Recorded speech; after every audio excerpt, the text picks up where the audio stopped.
So guys, for the first step, you're going to head over to search and type in registry editor. Click on it and then click on yes. And then once you're on this, you can follow everything that I'll be doing up here. So first you want to expand HK local machine, then you want to expand software, then you want to expand Microsoft. Now we're going to expand Windows. We're going to scroll down till we find Windows.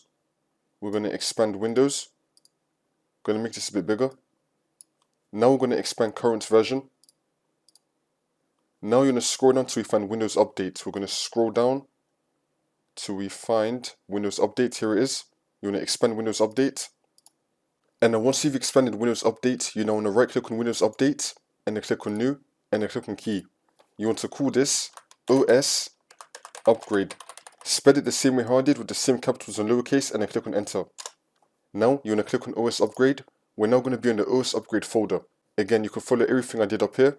And then once you click on the OS Upgrade folder, this will now appear on the right side.